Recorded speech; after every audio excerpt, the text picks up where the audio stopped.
What would you do if a border agent demanded your phone password? It can happen. It even happened to me several years ago, and it just happened to a Graphene OS user. He made a decision that got him in serious trouble. So let's talk about what you should actually do. That's right.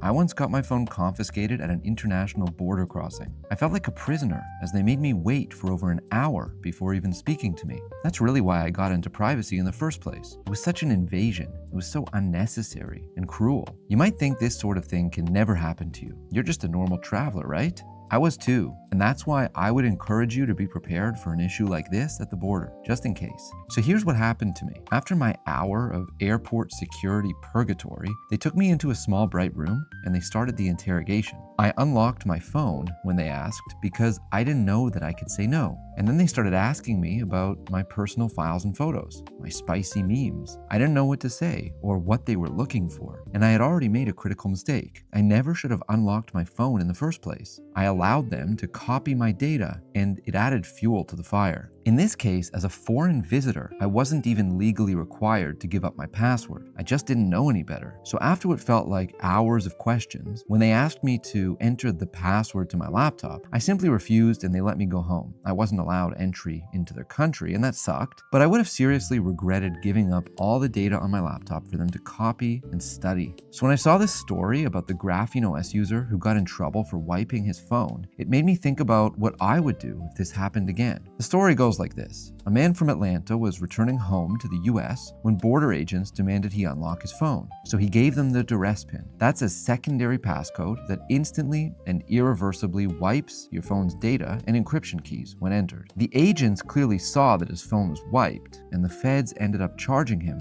for destroying his data. The duress pin is a very nifty feature on Graphene OS, but the consequences of using it can be dire. And as much as you might want to protect your private data, I'm sure you also don't want to get arrested. I never want to give up my data at a border again, but is the duress pin the answer? Now, this video isn't legal advice. This is serious stuff, and you really need to do your own research. You need to know the laws of whatever country you're traveling to, as well as your home country. Later, though, we'll talk about the best strategy to avoid giving up your data altogether. What could that American traveler have done instead of using his duress pin? What if he simply refused to give any pin? Could the agents have cracked into his phone? No, it's virtually impossible to crack a Graphene OS phone. Anyone who even dares to try only gets 20 chances to guess the pin, and it would take over 13 years to even guess that many. So let's say he was using a 4-digit pin. There are 10,000 possible combinations and only 20 guesses. For a 6-digit pin, there are 1 million combinations, 20 guesses. You do the math. So it sounds like he didn't even need to use the duress pin. It's not like the border agents would have started pulling at his teeth to get his phone unlocked. But if he would have refused altogether, it still would have been very inconvenient. He could have been detained for a long time, and he could have had his phone confiscated, but they still never would have gotten his data. Graphene OS has all these amazing tools to protect your data, but if you get detained at the border, you still need to consider how you want to handle it. Because you may not want to give your duress pin and get in legal trouble. You may not want to refuse and get your phone confiscated. And finally, you probably don't want to do what I did and give up your pin and all the data on your phone. So what do you do? This is why I kind of hate international travel. Airports, borders, but I'm still going to do it sometimes, and I assume you're not going to give it up either. So here's what you can do.